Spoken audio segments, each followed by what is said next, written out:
it. We don't have a mic. We don't. Oh, there's no microphone. Strand those vocal cords. Shall I begin? Okay. Wow. It's you know, it's always an honor to come to a new city, and I just want to say that first of all.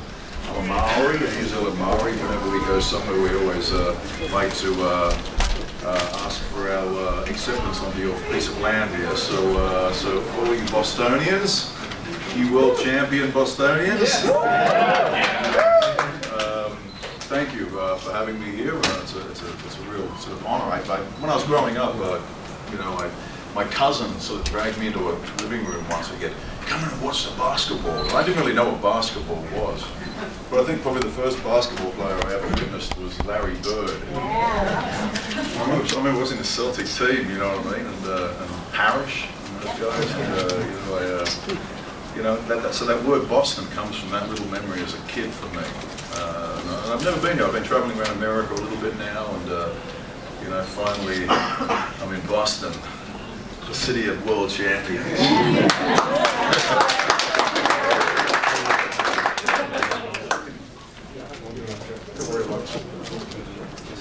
I was going to kind of moderate a bit, or if you want to have a little talk about it. But first I wanted to welcome you. Thank you for coming, Mr. Bennett, and we appreciate it very much. Welcome. And just a couple of things I wanted to you know, bring up before we turn to the audience, before you relate some anecdotes. Yeah, I was going to bring up the fact you're a native New Zealander, and interesting that in recent years, what was the success of you know, the film kind of business in New Zealand thriving thanks to Peter Jackson and Weta in a lot of you know, a lot of instances. You know, it's become quite the hotspot as far as tourism and filmmaking. Did you how long have you been in acting? First of all, I wanted to find out. When did you start out, and was it in New Zealand that you? You know what I mean. I mean, for me personally, I mean, performing arts was a route for survival. You know, at quite a young age, I don't know, some of you might know my background a little bit. You know, I lost my mother and my oldest brother in car accidents, 2 different car accidents when I was like 15. So, you know, I was kind of like, you know, off the rails, really. You know, as a young kid, just wondering, you know, if I'd be able to sort of get back on board, you know, and, you know, try to figure out what life was really about, because I lost everything that I kind of believed in. So, you know, luckily at the time I had a girlfriend who was a ballet dancer, and at that time they were looking to make a production of West Side Story. So the next thing I was like, thank you. So I got sort of dragged into that. I mean, and thankfully, you know, I mean, you know, all of a sudden I was dancing with these ballerinas, you know, and because I lost my mother, you know, I was kind of like holding a female, you know, letting out that emotion and sort of being part of that. You know, jump forward a few years, I came to America for the first time, and my uncle, who was my mother's brother, you know, he sort of left when he was quite young to LA and as a piano player and played for Elvis. And you know, I mean, here I am, sort of arriving in LA, and he comes and picks me up in this really flash red convertible Thunderbird. And he lived up in Santa Barbara, which is like the wealthy, you know, like I think Oprah lives a few doors up from him. And he showed me this life, and I was like, wow, Uncle, is this possible? You know, and he kind of inspired me, you know, and you know, I then went back to Australia, kind of like contemplating this dance industry that I was involved in. I got to be a pretty good ballet dancer and a break dancer and a modern sort of movement, you know, guy. You know, when I did Spartacus, you know, Spartacus, all that stuff that I do with the fighting and stuff like that, you know, I could really move. You know, you watch some of the other, you know, some of the other guys that came on. But for me, knowing how to perform as a moving artist to an audience or to a focal point, you know, knowing how to move, you know, was really a big part of bringing, you know, Crixus's, you know, performance to the camera. You know, but just going back a bit, yeah. So from the dancing, I just sort of had this notion that you know, I'd been to Hollywood and seen my uncle and kind of aspired a little bit to this kind of other realm of possibilities, and you know, I tried out for this particular acting school in Australia that was based on dance and drama. And I was scared. I didn't think they'd accept me as an actor because I didn't have any experience in it. But I went in there and I danced, and then I did the audition for the acting side, and I got in. And from there, it was really about layering all of those emotions that I was carrying as a young person, you know, honestly into performance. You know, the best way I can ever feel as an actor is to do something so it's on the heart level. You know what I mean? I never get in front of the camera and go, you know, well,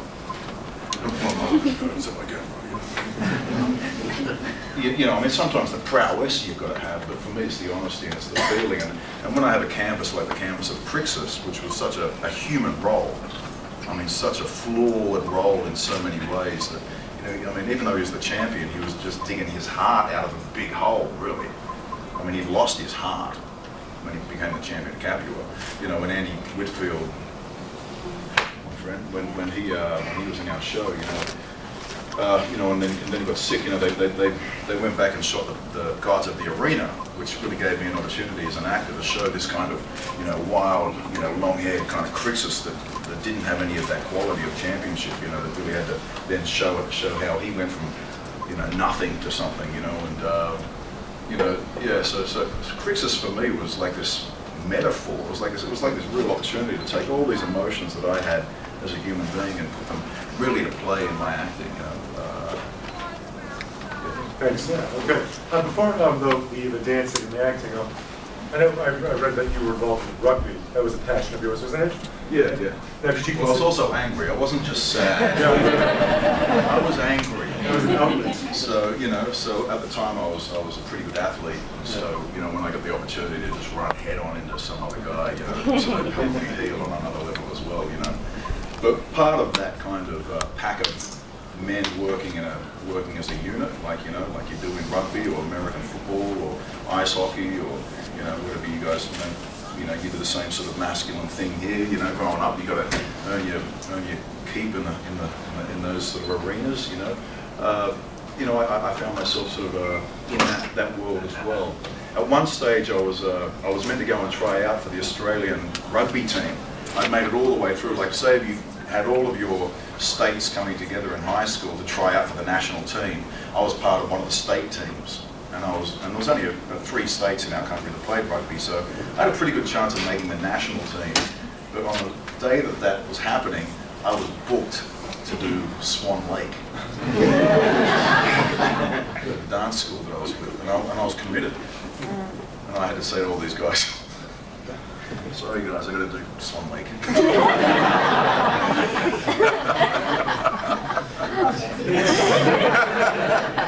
Yeah, it's a huge contradiction. I think about it myself when I go back through that period. That was a little bubble in my life, and it was a huge contradiction. It was a paradox, but you know, that was who I am, you know. And you know, a lot of my friends, you know, especially from school days and that, who know my life story, you know, and kind of like you know, relate to where I am now, what I'm doing, you know. You know, they're very supportive. You know, they were there when I was lying in a hospital bed with scars all over my face, because I was in the same car accident with my mother, and I was thrown out the window, and I was in a coma, like almost dead for 2 weeks. Like, I didn't wake up for 2 weeks, and funnily enough, I'll tell you this story. When I got the opportunity to play Crixus, and the Spartacus storyline that went along with, you know, that sort of 2 guys opposed to each other, there was a guy from my school called Matthew Sisley, who had a mullet hairdo and was a real, you know, worked on motor cars, looked a bit like this guy.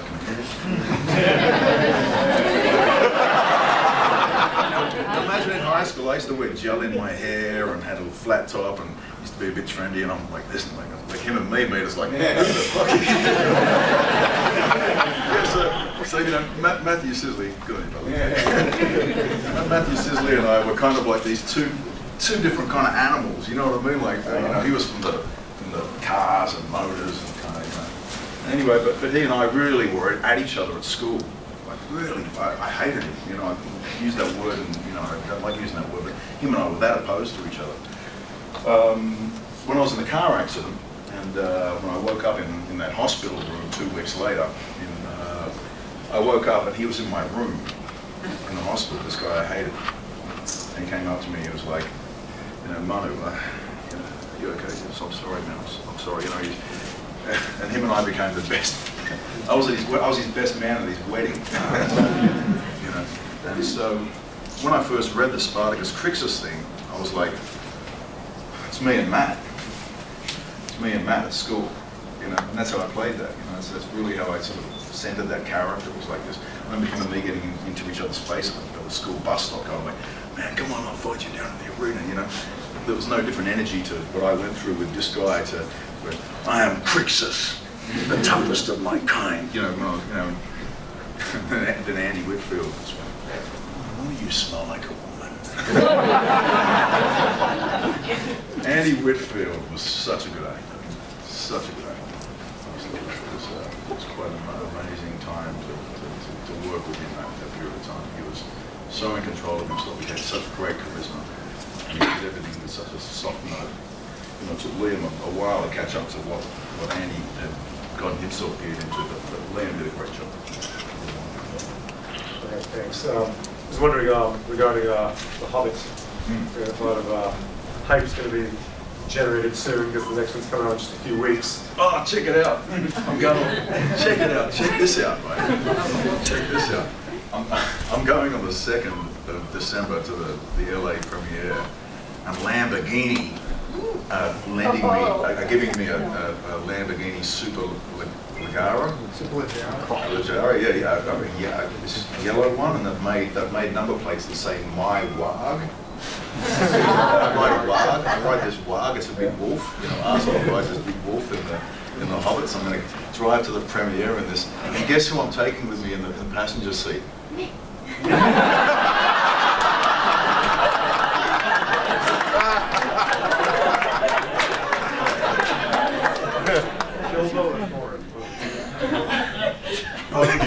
Both Naviers.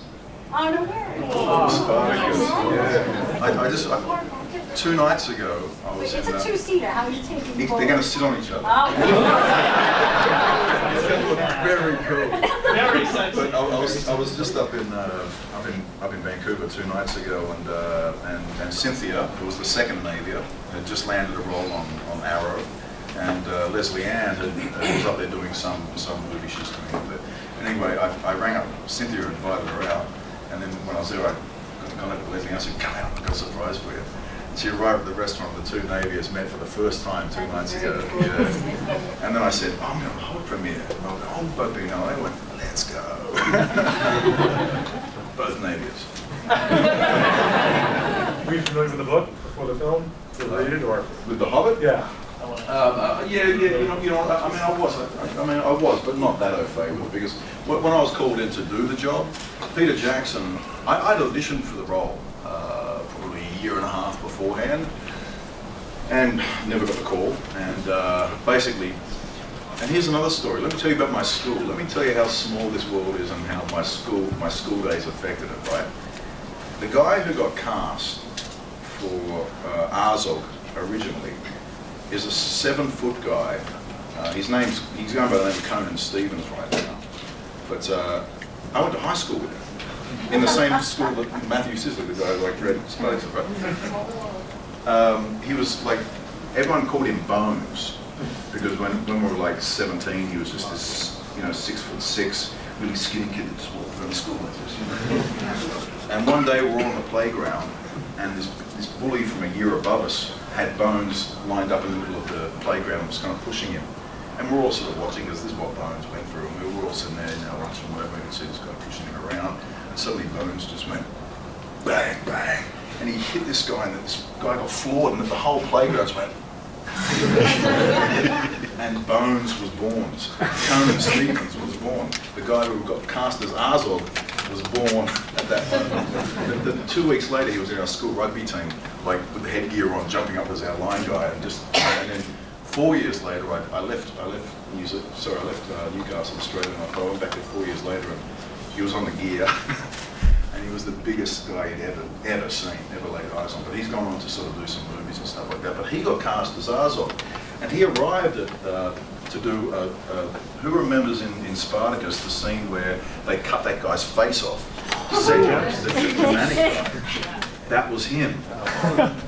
Right? So he arrived in New Zealand to be on Spartacus, And I invited him to my house to come for dinner because I was like, Bones, it's amazing. We're both from Newcastle, from Maryville High School, Newcastle, and we're here doing Spartacus together. Came to my house for dinner. I was really happy to have him there. And he went, Manu, what's good cast as Azog? And I went, oh, damn, I went for that role as well. Because I was so happy for him. He told me over dinner at my place. And then you poisoned him. You got me. no, but this is the thing. A year later, like literally 2 months before the premiere of the first Hobbit, we get a phone call from Peter Jackson saying they wanted to reshoot all of Azog's stuff. They weren't happy with what it is you know, like in Lord of the Rings, you know, all of the orcs, you know, were just these big guys with masks on, and those masks just don't move. They don't move adequately enough to get a lot of expression out of them. So whenever you saw an orc, it was like,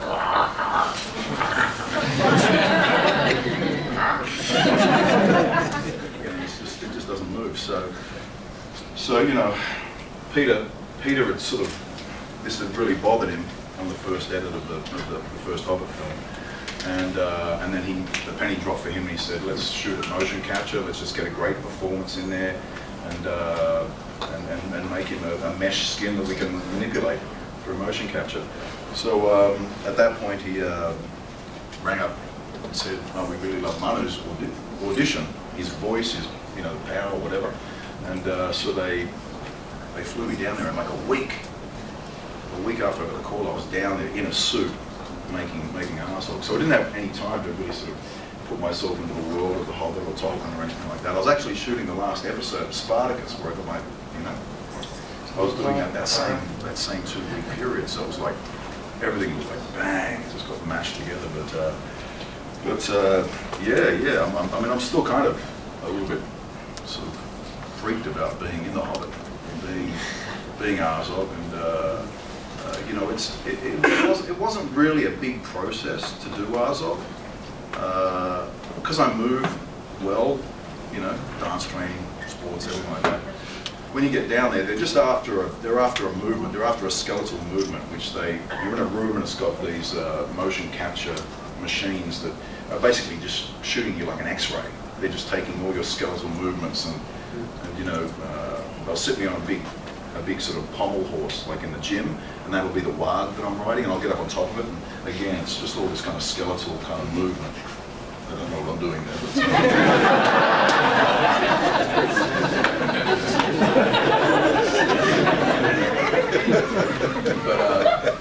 but yeah, so, but it's over like really quickly, like, you know, like, I mean, Spartacus was like such a rich and full experience, 4 years of just filming every day, getting into art, being involved really actively. Whereas, you know, I was down there, you know, in comes Peter Jackson. I was like, oh, Peter Jackson, and it was like pretty much in 2-3 days I've done all the motion capture, and then I go away and they play with all of those forms that I've created, those scenes that I've created, and then they put that on top of the film, and then they come back to me and they get me to go into a recording studio to do the voice, and maybe have the camera that goes on top of my head, which even elaborates even more facial features for the actual character. But it was a fast process, but you know, very rewarding. But anyway, I'm driving this next Tuesday or whatever. I've got this yellow Lamborghini with my wag and my 2 navies. That's great. Just let's have some questions from you guys. Yes, mate. Out of Spartacus, Hobbit, and Arrow, playing Deathstroke, or Slade Wilson, or whoever, which is, for each one, what was the biggest challenge? Each of them has been significantly challenging. I mean, the first one, Spartacus, I mean, my life was on the line, guys. I'd actually been cast in a movie to play opposite Jean-Claude Van Damme in an MMA movie called The Smashing Machine, which is the life story of a guy called Mark Kerr, who was an MMA fighter. I spent every penny that I had. I overcame incredible obstacles to get chosen to play that role. Then I got to South Africa and Van Damme didn't show up on the plane. And the whole film fell over. The last image I remember was this dark African lady, you know, this African lady in the kitchen crying because she was saying she couldn't see her children for the next couple of months. You know, it really bothered me that this guy pulled out the film. You know, I always thought, Van Damme. but you know, it sent me home with no money, and I had to go work on a building site, and which was great. It really brought me back down. Really back down to earth, and like literally, because I had to dig this swimming pool. Below me. And I had this funny joke going with my manager at the time. Like I kept on ringing her up, going like, I'm in this big hole.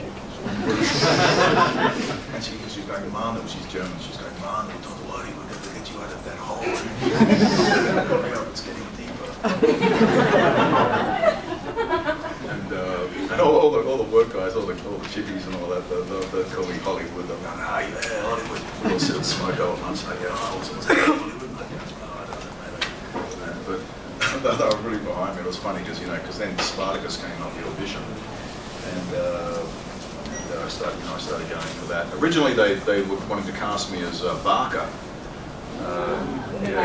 who died in episode 5, and but then they were going to fly me to LA for that, and then they rang back and they said, no, it's going to get cast locally in New Zealand because he's going to die, and my heart sank.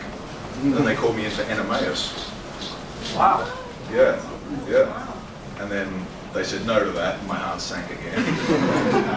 And then finally they said this. I remember hearing the name. They went, it was my German manager. She goes, Manu, they want to see you again for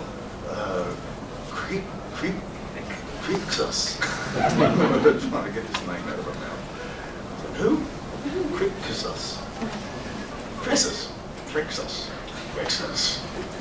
Is that a name?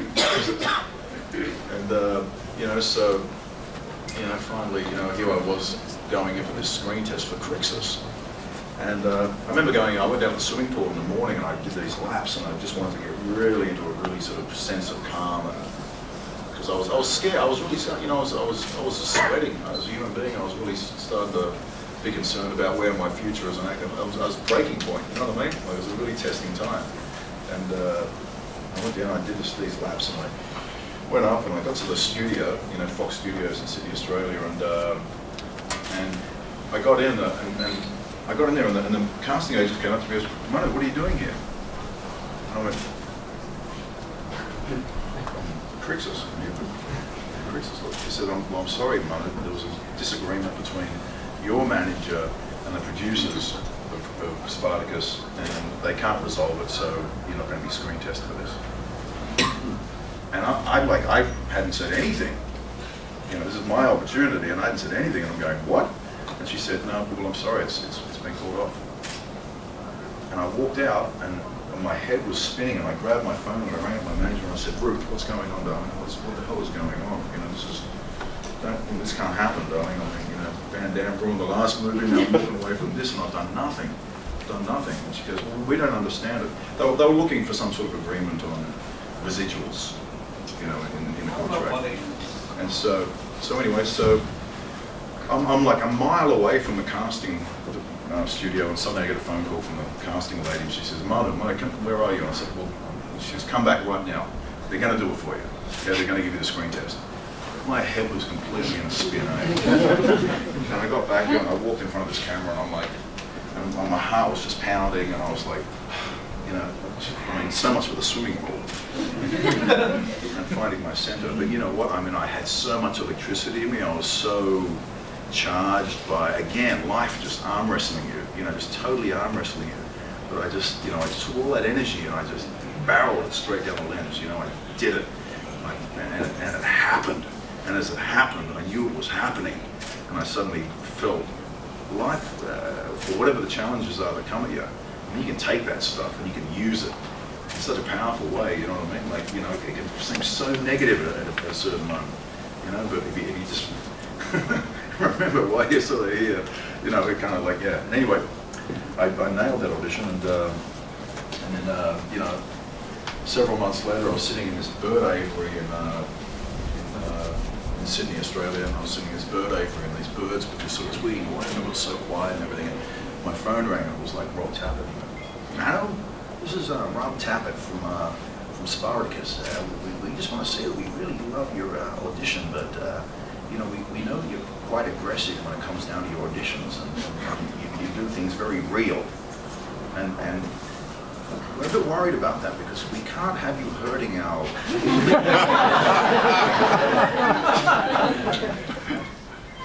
can you promise that I really need you to promise me that you won't hurt Andy Whitfield. And I said, I promise. I never kept that promise because we fought pretty hard on the show, you know, and we tried to make it as real as possible. But wow, what a journey that was to get that role, you know. And then, you know, then the Hobbit was kind of like, you know, Spartacus was just coming to the end. And it was like, oh, what was going to happen after this, you know what I mean?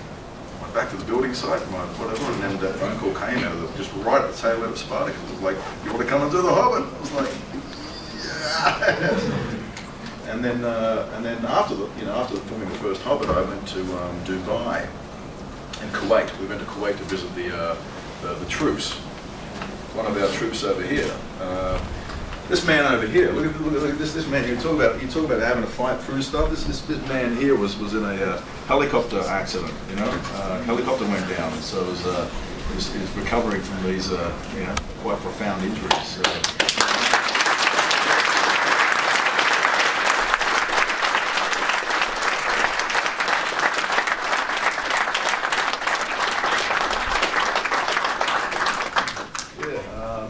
People hurt way worse than they were. Yeah. As a matter of fact, I remember that guy I was telling you I met up at Montreal. There was a guy I met up in Montreal who was in the Canadian Special Forces, and he was in that vehicle that got hit by the IED. And everyone in his trip was killed inside the vehicle except for him. But he's got a really bad leg, which you know, he's probably going to have to get it removed soon because he's just got so much problems with it. But he gave me a pair of his gloves that he wore with the Special Forces. They've got the hard bits on the knuckles and whatnot.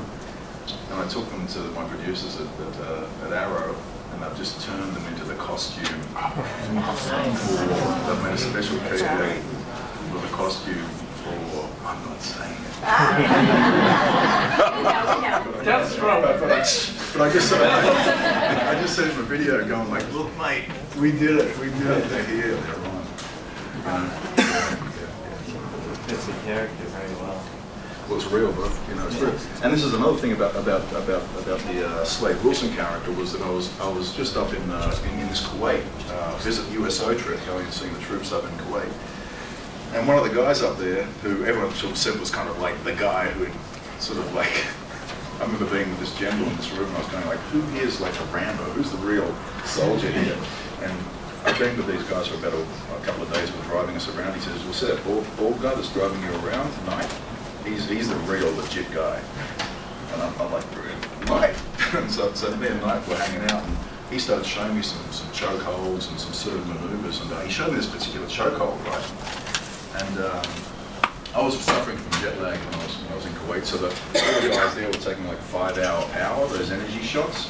You know, whenever I think whenever you're caught in a scenario where you got to stay awake, you got to stay awake. You know, so anyway, they gave me one of these at the airport, and Knight had showed me this chokehold. And on leaving, they went, here, Manu, take this so you can remember us. I got to LA, and I was there for 3 days, and on the last day that I was there, and I was going to fly out that day, my manager rang me and said, oh, Manu, what time are you flying out? I said, 4 o'clock. She said, oh, can you go and read for this show called Arrow before we go to the airport? This is how random things are. And I'm like, sure. So I go in for this audition, and I get outside this building in LA, and I hadn't seen the script yet. And I felt jet lagged, and I felt like I didn't have the energy to go in and so I remembered, oh, I've got the 5-hour energy drink. So I've taken it out of I remember sitting there going like, should I do this? I took out this 5-hour energy drink and I went, that's it, I'm doing it. And then I walked up and I went up 2 flights of stairs and down this corridor, and there's all these actors sitting in this corridor going for the same role, you know, and they're all sitting there going, tell me something unbelievable, I'm going to cut your protons, man. You know, it was this particular scene, and then I sat down, I'm reading this scene. It's like I dropped through the roof of a fuselage, get behind this Arrow character in a chokehold. I'm going, chokehold? Night. Special Forces guys from Kuwait. I know this, how to do this. And I started feeling the 5-hour energy. I'm turning into a machine. And I could hear these guys auditioning in the room, and they were like, you know, their voices, but I don't know, I couldn't hear it, like hitting it, you know. I was thinking, I think I'm in for a shot here if I go and do this right. So I walk into the room, and you know, they've got like this camera, like the one at the back there, that girl standing behind. And there's a guy, like, see the guy with the hat there? There was a guy standing sort of there, and he was the guy who was going to read with me. And I said, hey, listen, can I have the reader come in front of the camera? Is that okay? Yeah, okay. And they said yes. And so come up here, mate. I hope you have insurance. Great man. I'm on a 5-hour energy drink. And I want this role. I got put into a hole in the ground by Van Damme. And I want this role. I'm going to prove myself. So I'm like, mate, do you mind if I grab you in the chokehold while we do the scene? So I've got him. I've just grabbed this guy, and I've got him in this chokehold. And the scene is something like, you know, did anybody see that first episode? Yeah. Where I dropped down behind Oliver and I grabbed him and I said, tell me something I believe in 10 seconds, otherwise I'm going to cut out your throat box. It was like this. Anyway, so it's got a little bit of a lead into that, so it's not straight off the bat that you say that, but I'm squeezing this guy, right? And I'm squeezing him. And then I get to the bit about, tell me something I believe, I'm going to cut out your throat box. And he collapsed. I choked out the reader. He fell on the ground. You want to fall on the ground? There you go.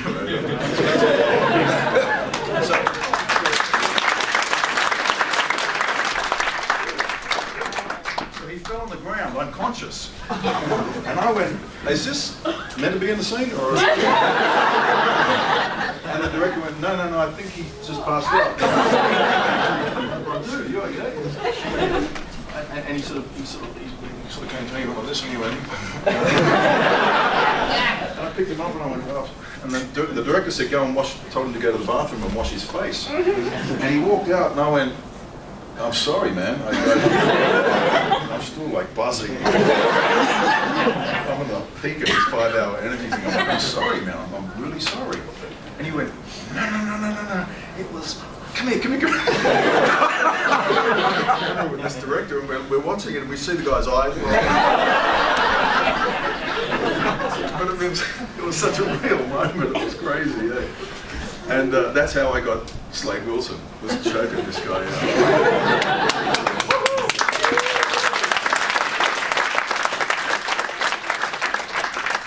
I don't advise it. Now, I understand you have 3 daughters? Yeah, I do, darling. Yeah.